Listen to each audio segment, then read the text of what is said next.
Hey guys, I'm Lauren. And I'm Paige. And this is the Pretty Please podcast. Hey guys, welcome back to the Pretty Please podcast, episode 2. We first off want to say thank you to a small business here locally that helped us pick out all of the furniture and help us style this room for the podcast. So thank you to BF Myers and Julianne over there for helping us get this going. They also are opening a brand new location in Franklin, Tennessee. And they deliver, I think it's like a 100-mile radius. I think that's what she said, 100 miles. Yeah. So yes. So if you're interested in any furniture or in the market for some new stuff, they are the best ones to go to. That's where I just got my dining room furniture from. Yes, it's so cute. So this episode, we're going to dive a little bit deeper into me and Bates Boutique and owning a small business as a boutique owner. Let's get this party started. Let's get going. All right, so I have written down a few questions that I honestly don't know the answer to some of these questions that I think would be very beneficial to know if you're going into wanting to open a boutique or own a boutique and you're in a rut, whatever it might be.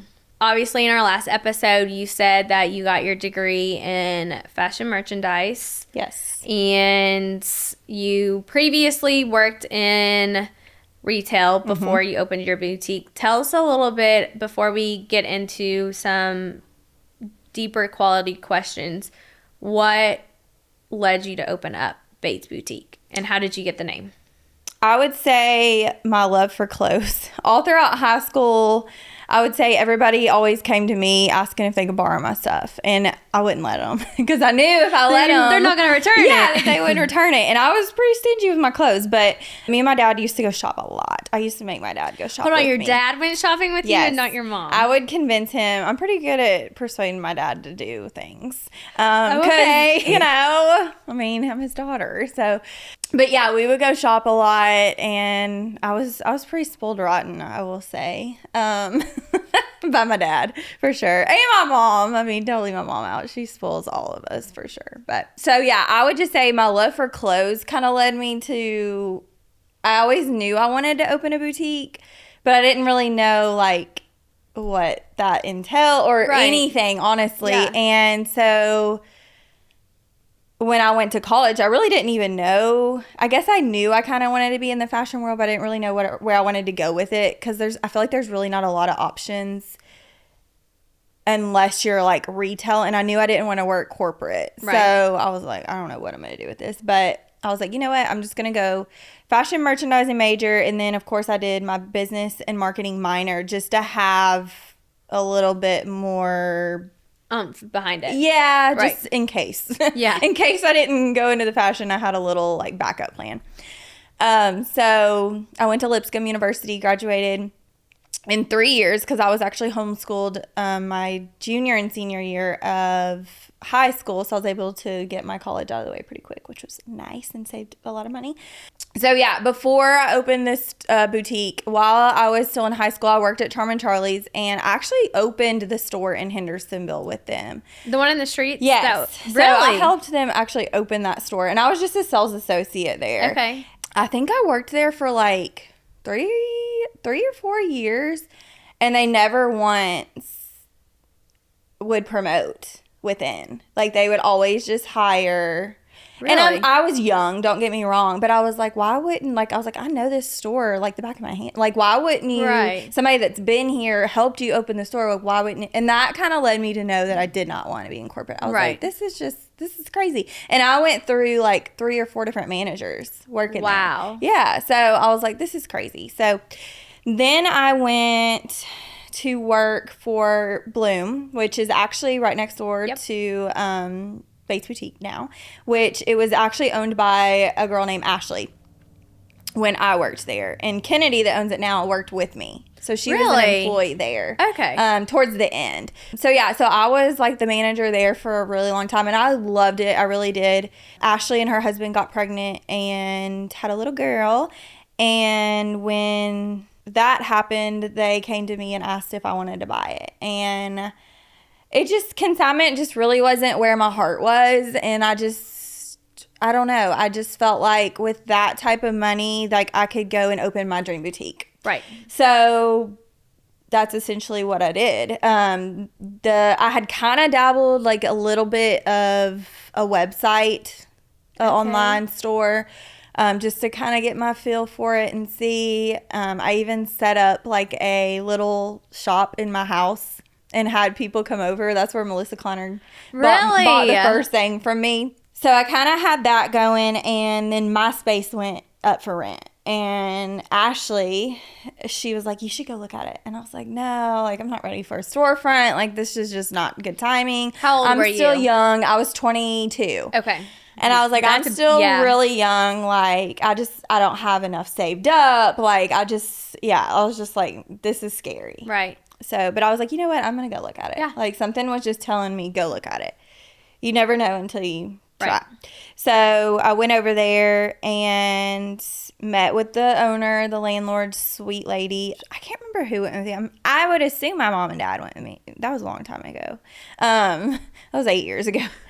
But something when I left there was like, oh, and let me go back. What it was before I moved in, it was a painted furniture store. So they like restored furniture with like chalk paint and like stuff like that. Was it set up kind of in the way it's set up now? Yes.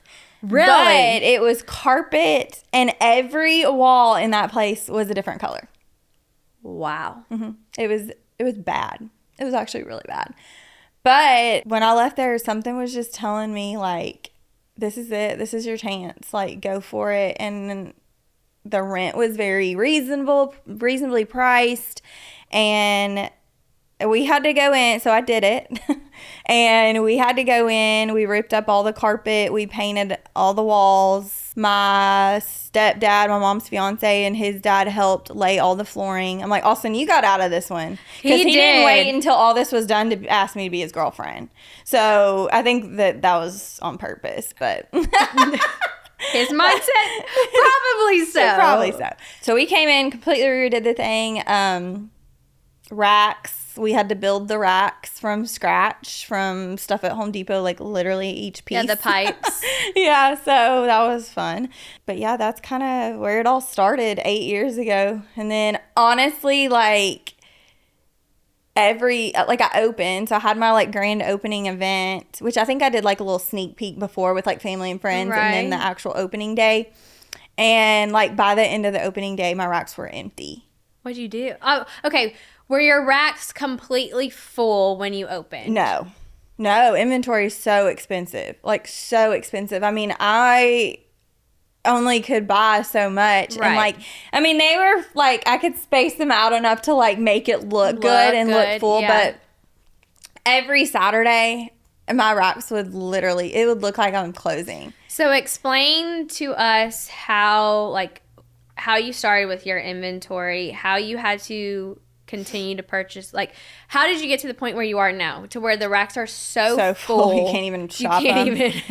Yeah. Honestly, I feel like just over time, of course there's stuff that sits for a while. Yeah. So like, eventually that goes on the sell rack in the back and you try to get rid of it. But I feel like you just slowly make more money and invest that money right back into your business with inventory. And I will say inventory from 8 years ago to what it is now is insane.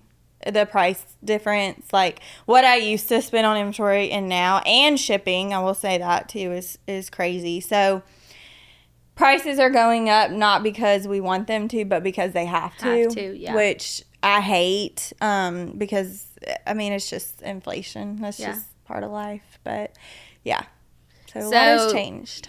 As far as an individual who wants to start their boutique, what would you say your biggest advice is when it comes to inventory? Obviously, probably not go full throttle. Yeah. That's one of the hardest things to gauge.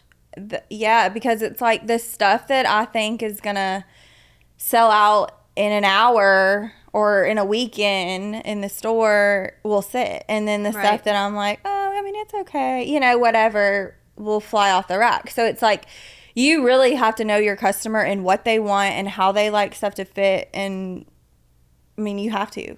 That's the end of it. And you have to know how to buy. And I will say, at the beginning, a lot of the stuff I bought because I loved it. And I've had to change that for sure. Now, yes, I do have customers that have very, very similar style to me. Right. You still buy things that you love. Yes, I do. But then there's things, not everybody's built the same. No. And not everything looks the same on everybody. So you have to think about those things when you're purchasing. So, yeah, I feel like that's very, very important. And I would say buy one pack to start out. I bought one pack for years before I was brave enough to go and buy 2 packs of the same thing. Explain to people who don't know any boutique what a pack is. It depends on the item, but in the boutique world, normally like shirts, dresses, your clothing items, not jeans, exclude jeans from that, come in packs of 2 small, 2 medium, 2 large, or 3 small, 2 medium, 1 large. It depends on the vendor. All vendors are different, but you have to buy in bulk, essentially. That's how you can't just buy one item. You cannot just buy one item. You have to buy at least 6 normally. Shoes come in packs of 12.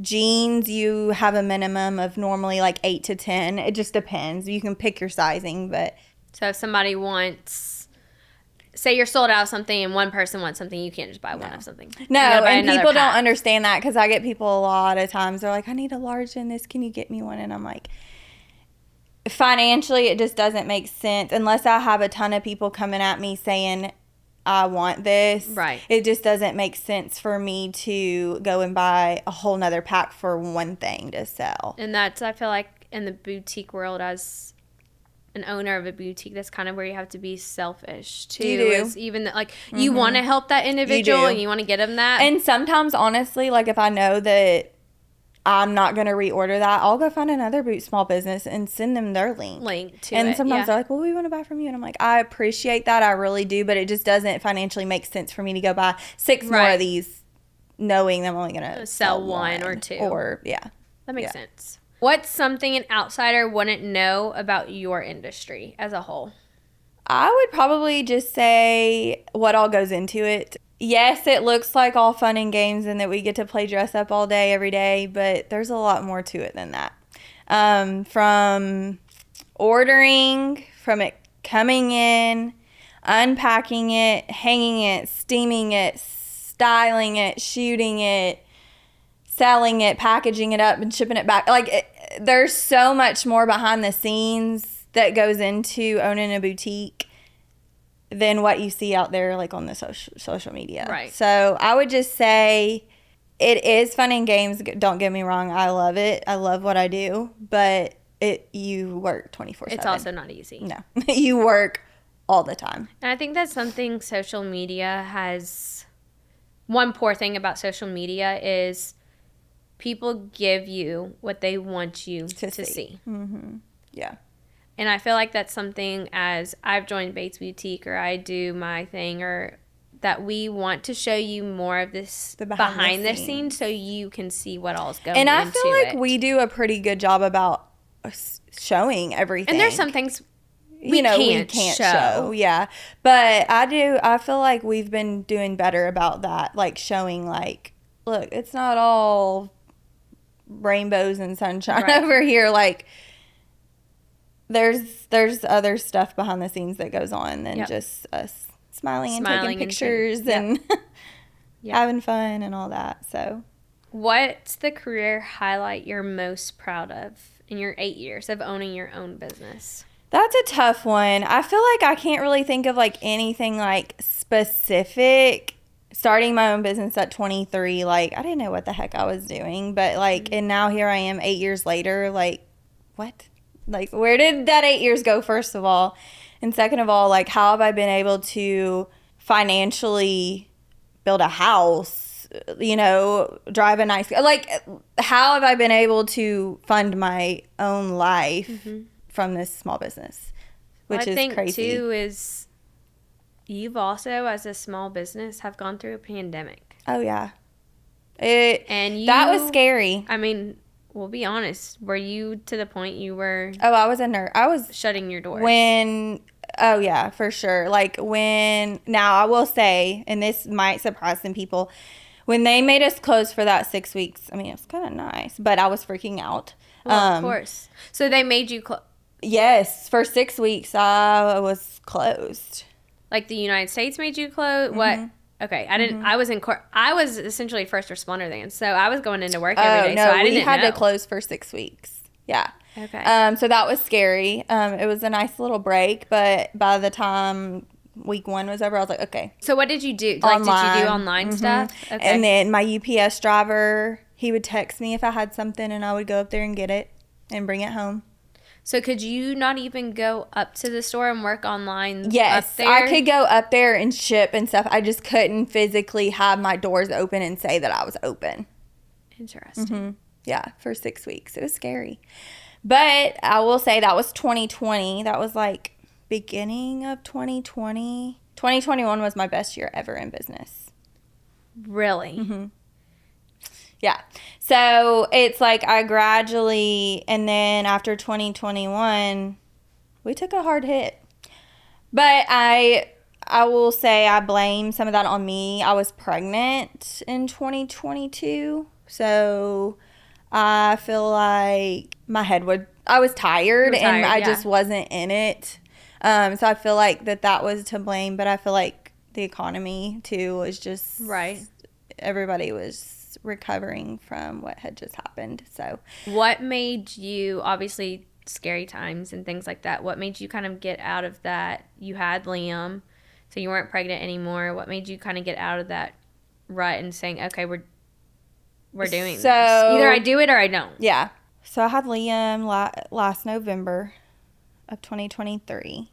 And I was out until January. And I will say. So you took like a maternity I did. leave. And it was tough. And I did better than I thought I was. Now, I will say, like, Black Friday, 2 weeks after I had him, I was there. Don't get me wrong. I'm aware because I offered to work for you. And you said, I got this. I was not missing Black Friday.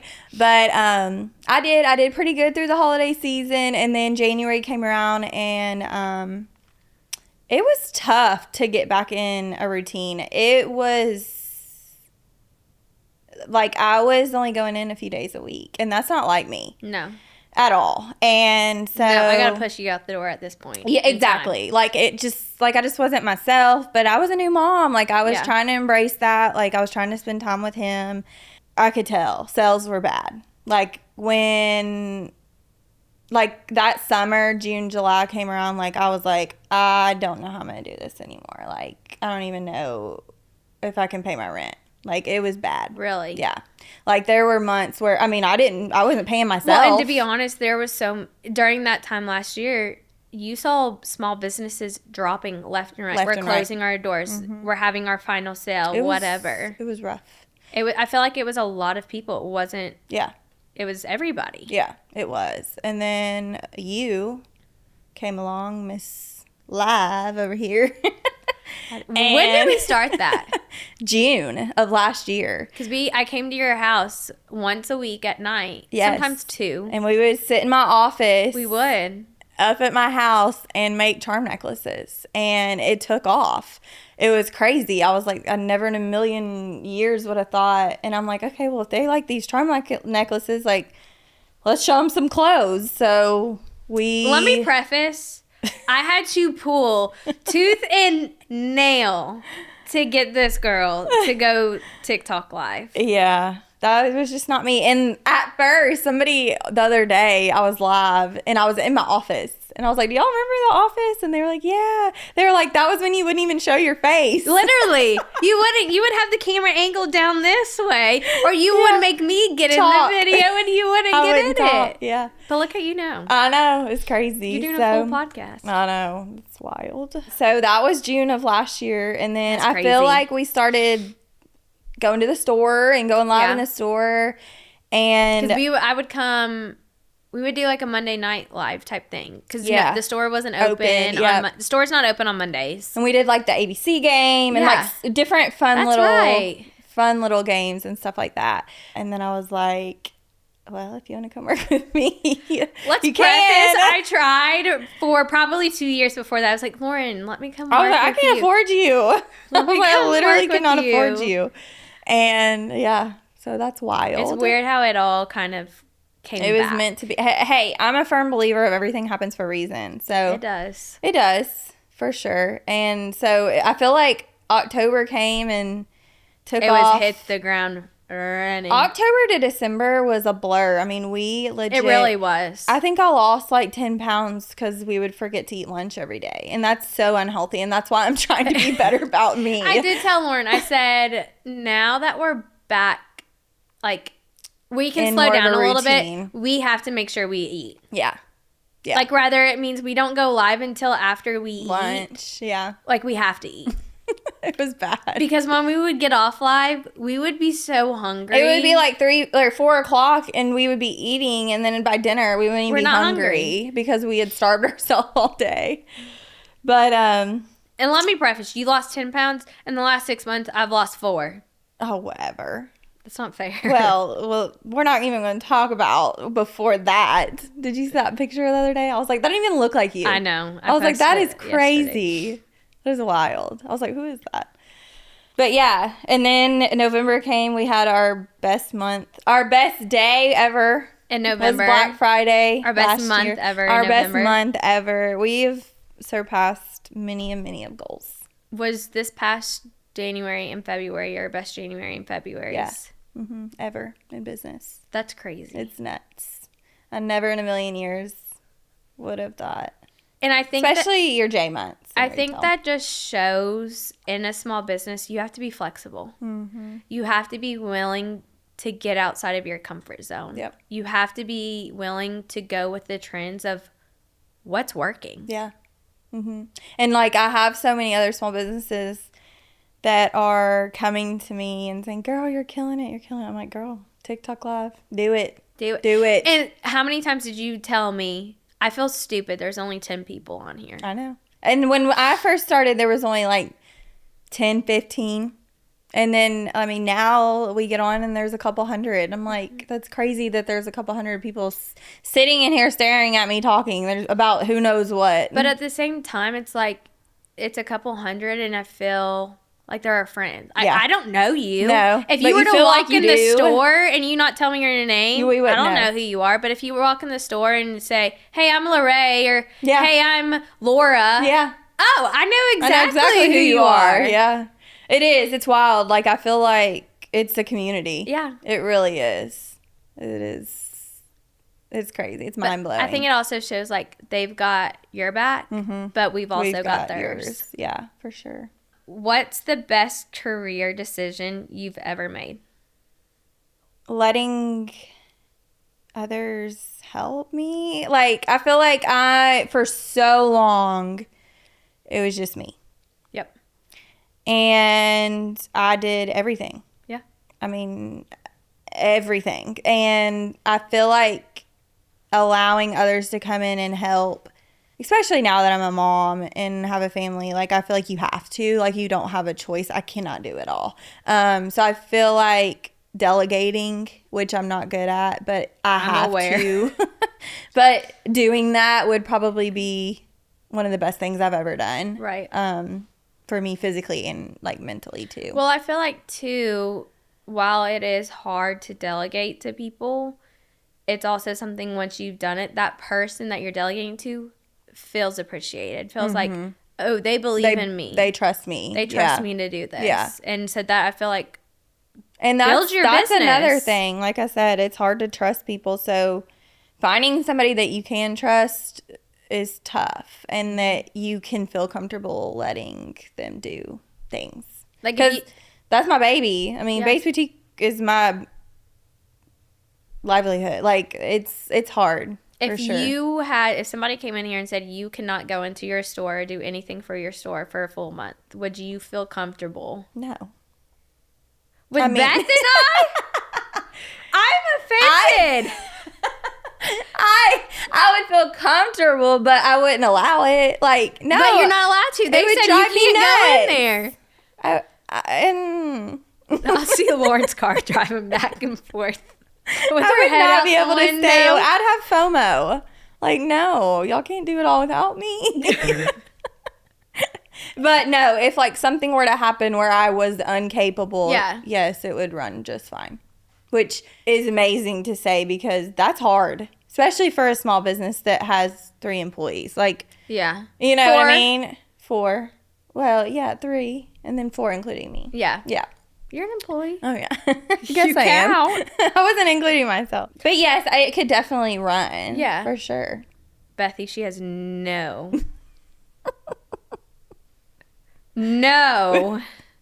Yes, I do. faith in us. Yes, I do. I know y'all could do it without me. But I wouldn't let you. See? What career advice would you give to your younger self? I would definitely say that it's okay to get out of my comfort zone. Yeah. That would be a huge one because for so long I just stayed in that comfort zone. And another big one, as I said in the last episode, is to say no. Like, that is so hard for me, and I'm definitely getting better, but it's okay sometimes to say no. You don't have to say yes to everything, and you don't have to make everyone happy. Like, it's okay. Give an example. I'm putting you on the spot here. Uh-oh. Give an example of of saying no. Well, for instance, and this honestly happened today, when we were slow last year, I was taking on a lot of closet sales for people. Yeah, I got 2 trash bags in the back of my car. Can you No. take those? No, I'm just kidding. I really do. Somebody want my clothes because I don't have time. So that was how I was making extra money on this side, was doing these closet sales. And let me tell you, it was a lot of work. Yeah, but it I is. did it because I had the boutique and people could pick up from the boutique. But it was like, after I was done, I'm like, was that really worth it for Right. X amount of money? I'm like, assuming you give that individual an X amount of money yeah, back. so I would just split it. And in the end, it probably wasn't worth it by the time I posted it all. I mean, it took forever. Right. But you know what? It gave me a little extra spending money here and there. So I did it. Well, I've had, since Christmas to now, I've probably had like 5 or 6 people reach out to me, and it eats at me every time that I have to say no. And somebody actually texted me today and asked, and I was like, I'm so sorry. I just don't have the time. Yeah. And like, now, like, Liam is mobile now, and like, Oh, he's mobile, right? Yeah, and it just makes it harder. And like, when I am at home, You want to spend that time I with want to spend that him. time with him. So it's just like, it's just not worth it to me. I would rather not make that $50 extra or Right. $100 extra and spend that time with him. So I hate to like let people down, but I have to do what's best for me. You have to do what's best for you, and I think individuals need to realize, and it's hard for us sometimes when you get an answer you don't want to realize that that person has a life. Yeah. It's Yeah. not just always working. No. And that's all of us. I mean, we've all got to take that and say, oh, Yeah. that person just worked all day, and if they're telling me no, it's not anything personal. Well, it's just and like, that's like you. If you're booked up and somebody reaches out, you want to be like, yeah, I can help you. But in reality, it's like, you really don't have the time. No. How do you motivate yourself in your career? I would say when I get in a rut, which happens, and I think every small business owner can agree, it definitely happens. My go-to to kind of get some motivation is a podcast. Normally, I listen to the Boutique Hub podcast because I'm a part of the Boutique Hub. I just feel like if I'm on my way to work, I'll turn it on or whatever, and it just like gets my brain racking. And like, sometimes I'll like have to write down or like put it in my notes because I'll start thinking of like so many different things. Oh, we could do this and we could do that. And it just kind of like motivates me to do different things. Yeah, just outside the box things, or oh, we could try this. Or you're hearing somebody else say something that they've tried. Yeah. And that makes sense. So I feel like that's a good way for me to motivate myself if I do get in like a little rut. Or honestly, sometimes it's just best to just step away. Yeah. Take a little breather and come back to it. Just like I say with my embroidery machine. Sometimes it gives me hell. I turn it off, I step away, and then I come back later. Yeah. So, same thing for business. Like, it just, sometimes you just need. Well, I feel like if there's somebody out there that says, nope, I never get burned out. Nope, I'm never in a rut. Nope, it's perfect. No. they're lying. Yeah. Everybody at some point, whether they know it or not, Yeah. get in a little bit. Well, and I think but it's what you do to pull yourself out of it or to motivate yourself. Yes, like and recognizing that you're in it instead of bringing everybody else down around you. Yeah. So I, definitely agree that it's okay sometimes to just step back and take a breather and or even get advice from others. Sometimes people see differently, and it's nice to have two different perspectives. eyes. Yeah, for sure. Or they could say something that you've been thinking and you're like, no, and then you're like, okay, maybe. Yeah, hearing it from somebody else, it sounds different or whatnot. What's one work-related thing you want to accomplish in the next year? I feel like this year is off to a very good start. Yeah. I can't believe it's already March. I know. It is already March, which is crazy. We're starting a whole new adventure here with the podcast, so I feel like that's huge within itself. But I would say I think this is going to be my best year yet, and I'm determined to make it that. So you want to accomplish your best year in business. I think we're going to make it happen. That's fair. I'm interested to know what your 2020 was. Oh, yeah. So those are the numbers to beat. Like when you say like you want it to make it your best year, is 2020 your numbers to beat? Yeah. Yeah. So I need to go back and pull all those and set goals. Yeah. But yeah, January and February have definitely surpassed those. So I guess we'll see how the rest of the it'll be interesting year looks. But I mean, with growth comes pains. Yeah. You have your growth pains. You do. And let me tell you, it's tough. I've never been so stressed in the last few months just because I feel like I'm in a constant state of, I don't want to say chaos. Maybe it is chaos, but it's good chaos. Well, I told Dustin, I think it was the other day, I have never had so many people behind me, but I've also never felt so lonely. Yeah. It is. Like, yeah. Because all the time are like, you have so many people around you. You have your TikTok people. You have your friends. You have your family. I'm like, but yes, at the end of the day, I'm doing this all by myself. Or I have you, or I have Beth next to me. But I've never felt so lonely. Alone. Yeah, I agree. It can be. It can be very lonely. And I feel like sometimes it's hard to remember that all those people are there cheering you on, you know? So I feel like I definitely understand where you're coming from. And I think it comes from the chaos. Yeah. Because it's like by the time I get home and feed and get him in the bath and bed, and then it's like finally I'm like, oh my gosh, this is the first time. But then you get in bed, you get on your computer, you I order can't turn it merchandise. off. Shoot, it'll be 11 p.m. and I'll text you about something. You're texting me back. I'm like, why are we doing this? We can wait until Austin's in the morning. Like, I know Austin's about ready to kill me because he's like, I don't want to say I'm neglecting him, but I definitely feel like sometimes like I just can't. He's like, Lauren, put your freaking phone down. Put it down. Yeah. And I have to be. That is one of my goals for this year. Well, and is to be more present. Dustin hasn't said that either. He hasn't said it, but I can feel it. Yeah. Yeah. Where I'm like, and you feel guilty, but you still do it. Yep. I know. Yep. I do the same thing. It's tough. It really is. It is. So yeah, that is that's something I've got to be better at and work on. And I think that'll help the feelings, the chaos, the emotions, the everything. Yeah, I agree for sure. Does your work routine vary or does it look the same every day and week? That's a good question. So I feel like it has a lot of similarities, but every day is different. You know, with a storefront, I mean, you see different faces every day. Yeah.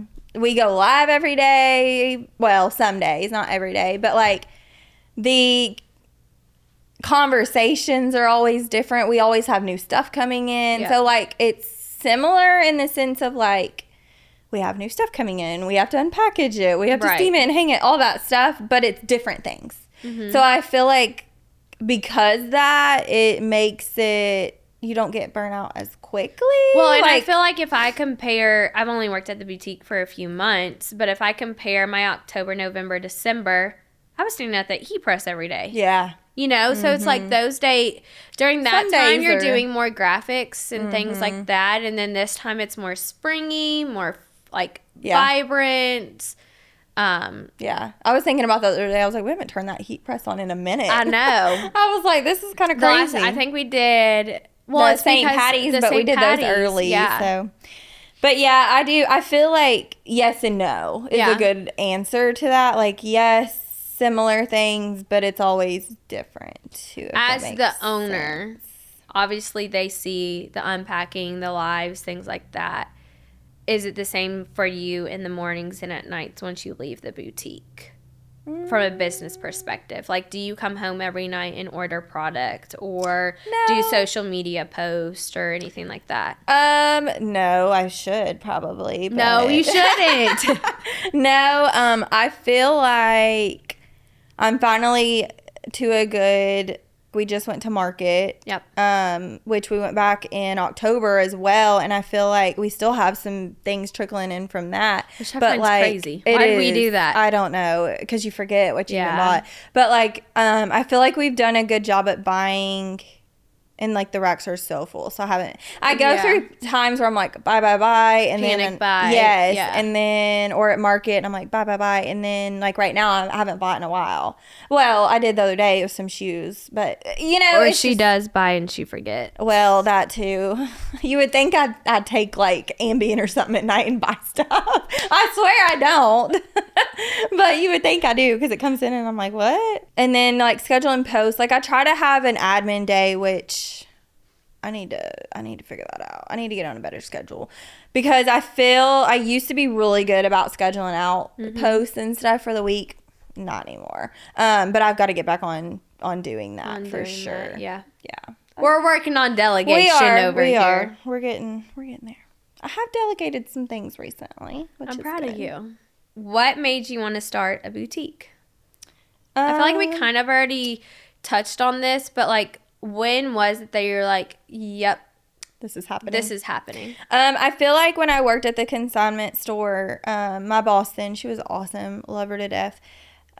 She really, really motivated me to go for it. And that's when I started. And I learned a lot while working for her. Even though it was consignment, it was totally different. But it had its similarities too. Like, she pushed me to get going, and I feel like that's the kind of boss or individual that you want behind you, like somebody that's not like, oh no, that's a competitor of mine. Exactly. Like, my thing is there's enough people to go around in this world. Yes. You should be able to support somebody that's in the same field as you. Oh, for sure. Yeah. I mean, when people come in the store, we send them to Shannon's. We send them to Bloom. I mean, I'm wearing Shannon's shirt right now. Yeah, like if you go, or if you're looking tanning right for now. something specific, well, definitely. I mean, we love supporting our other small businesses. I don't ever look at it as competition. I look at it as community over competition. And that's a huge thing in the boutique hub, and I've really taken that and ran with it because there's no reason for all that. Like, nobody's got time for all that.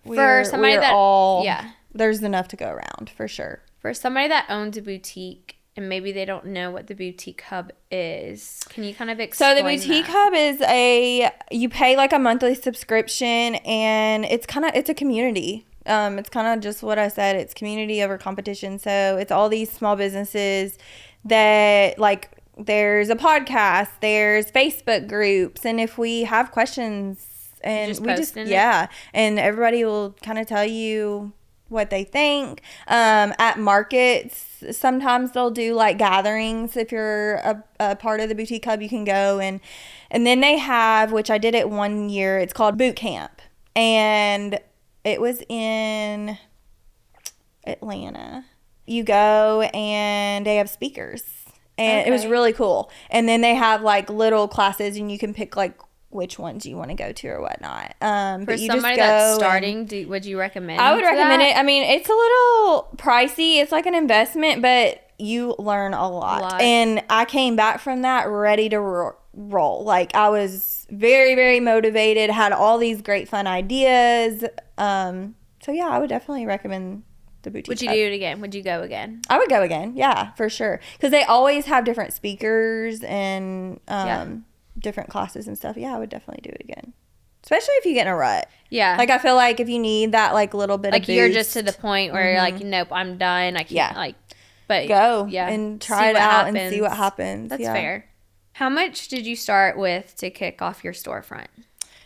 So this is a tough question because I feel like everybody's going to be different. Yeah, depending on where they're at. For me personally, my overhead when I first started the boutique was very, very reasonably like my rent. My rent was low, my electric bill, like I really didn't have a ton of overhead. I think I started out with around like $10,000, and I would say that would be a good starting point. And was that like your inventory as far as clothing, jewelry, shoes, rent, everything? Yeah, I would say that I can't even remember. I need to go back and like look and see to tell y'all better, but I would say maybe half of that went to inventory, and then, or maybe not even half, maybe a third of it went to inventory, but I constantly, like, everything I made off of that inventory I put right back into the business. I would say definitely be ready to not get paid for a while. I was gonna ask, like, when would you say, like, you were like, okay, I can pull a paycheck? Yeah, from this? They say like the first 2 years, like, don't bank on it. I mean, I had to because I had to make money, but I also worked full time when I first started too. I worked for my dad full time, so. But once I finally started, working for myself, I mean, I had bills to pay. But, I mean, you kind of just figure out what works best for you. But I would definitely say, I mean, even now, like, I feel like I don't even now pay myself regularly. I just, if I need it and I have it, I'll go, like, if I got to pay my mortgage, like, I still am not at it like a consistent where I just we need to work on that. I'm not good at that. Like, I don't know. Kim? I know. I'm bad when it comes to that part of things. Thank goodness for Kim, because she's literally my lifeline, and I couldn't do it without She's her. awesome. She is. For those that don't know Kim, you'll probably get to know her here. She married me in Austin. She was our, what do you call that? Officiant? Yeah. Isn't that what it's called? Yeah, I think so. She got like certified just to marry us, I think. But she's literally my lifeline. I tell everybody that. I'm like, she really know what I would is. do without her.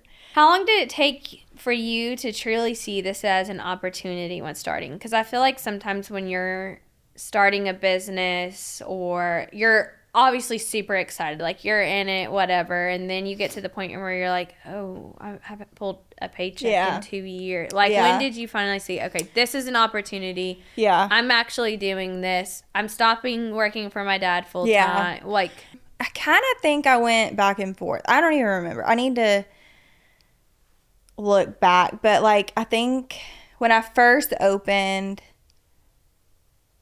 like, I've always worked from 1 day a week. I don't even know, really, to be honest. I kind of went back and forth on it. But I would say after that 2-year mark is like when I was like, okay, we're all in or we're not. Because I know a lot of people get off the pot. Yeah, exactly. And it's like, I'm not just doing this for fun. Like, this is either going to be it or it's not. Right. And I know a lot of people, and I hear all the time, like, they're like, oh yeah, I'm starting a business or a boutique or whatever. And I'm like, oh, that's awesome. Are you going to have a storefront? Like, I'm asking all the normal questions or whatnot. And they're like, well, I still work full time. And I'm like, that's awesome. But I feel like in the boutique world, to be successful, not if you just want to do it for fun, I get it. That's awesome. But like, I feel like, if you want to be successful and like actually live off of it, you have to go all in. Like, it's not just like a side gig. And it's scary. Oh yeah. It's very scary. For sure, because it's like, yes, you have to, if you do have full-time, you do have to quit that, and you have to, so, yeah, it's definitely scary, but like I said, you either go all in or you don't. Mm-hmm. Especially if you're going to have a storefront. Mm-hmm. Oh, yeah, that's like, game changer. You got to be there. Yeah. You can't just close. You can't just hire somebody to be the face of your store. No. Mm-mm. People want the first, I don't know, 4 years, I was there. I was going to say, when did you hire your first employee? When did you say, okay, I need to hire somebody? Well, I had to early on because I was working for my dad, but like, it was a few years in for sure. Like, I was there Tuesday through Saturday, like Saturdays off, like, that's not even a thing in my world. Like, you work Saturdays. Yeah. Like, Sunday, Monday's your weekend. And I feel like a lot of people in retail will tell you that. Like, you don't ever expect to have a Saturday off. Like, and I'm used to it now. I've been doing it for 8 years. Like, it's just part of my life. It's just part of it. Yeah. For somebody that wants to run a boutique, what would you say, like, you have found what hours obviously work for you? What would you, like, are you looking at, okay, yep, these are the hours that work. Have you fluctuated your hours as you work? Are you looking to fluctuate? Like, what? Honestly, I've been Tuesday through Saturday, 10 to 5, ever since I've opened for 8 years. And honestly, I haven't changed it because it works. And my sign on my front door says it, so I don't really want to change it. That seems like a hassle to change. It's literally razor blading it off and putting a new one on. I know, but the thought of having to do that is just like a lot. Delegate. But I would say we've definitely talked about maybe shifting some hours, and we'll see what happens in the next, months or whatnot. But because we're doing so much online business now, I feel like maybe we don't need to be open 5 days a week, 7 days an hour, or 7 hours a day. But I don't know. I haven't really made up my mind. Yeah. So you said you do so much online business now. Yeah. So before, were you more? Before we started this whole TikTok thing last year, I would say my sales online were only like 20%. So you were doing 80% in store. In store, the rest online. 20% online. And I would say it has completely like flip-flopped for sure. We definitely do more online now than in store, which is great. I mean, it's a lot of work. You definitely have to package up. If you want to grow as a business, you've got to be open to, I mean, you do. That's the way of the world. People in all 50 states, Canada and UK, like wearing your product. Yeah. And it's like, for sure, you're not just keeping it. Obviously, you want to cater to your locals. Yeah, you want to cater to individuals that are coming in to visit, whatever. But if you really, really want to grow, you want to be. Well, I mean, it's 2025. Like, a lot of people don't have time to go in stores and shop anymore. No. I mean, life is busy. I get it, especially when you have kids and businesses to run. Like, a lot of people are shopping online nowadays. And, like, we're pretty dang quick about shipping out. So, like, people same day. Yeah. Within, like, a minute. Yeah, we ship out, like, really, really fast. So, people are getting their stuff in, like, 2-3 days. So, I think it's just the convenience of it, honestly. And people love it. So, they're going to continue to shop online because it's easy. I mean, I do it. Yeah. I do it all the time. Amazon, like, if I need something. Amazon's in my back pocket. And I hate to say that because I do need to I mean, I do support a lot of local businesses and small businesses. I mean, a lot. Yeah. And I love to I mean, these came from a small business. And we Amanda. Loved them. Thank you for our pretty cups. I kind of want to get some more of them. I know. I love them. But I wish more people would go and support those small businesses. Yeah. And again, I'm one that doesn't and do Amazon or Walmart, whatever's easy and efficient.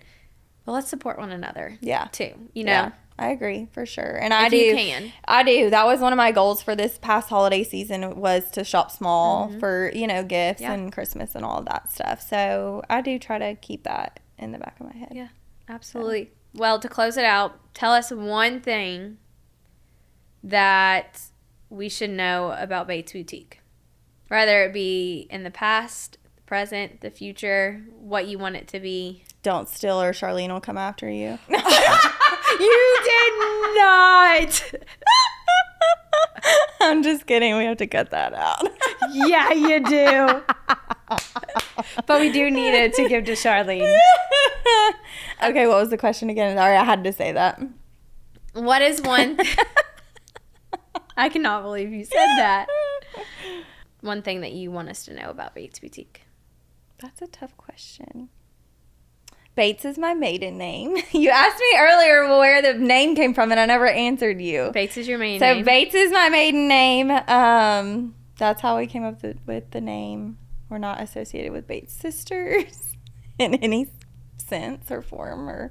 Okay, you said Bait Sisters. I honestly don't know Bait Sisters Boutique. I don't either. People just get us confused. But it comes up all the time. How often would you say that you get we emails get or people, phone calls? We get people that come in and take pictures and stuff, or we've gotten returns from them. We've gotten phone calls, messages, all kinds of stuff. But yeah, we just have to explain that we're not associated. But we're both in Tennessee, so I can see how people would get confused. Where are they at? They're in Rocky Top, Tennessee. Okay. Yeah.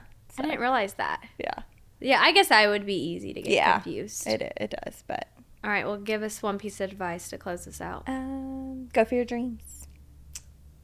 And go all in, because I feel like you're all in or you're not. Yep, shit or get off the pot. That's right.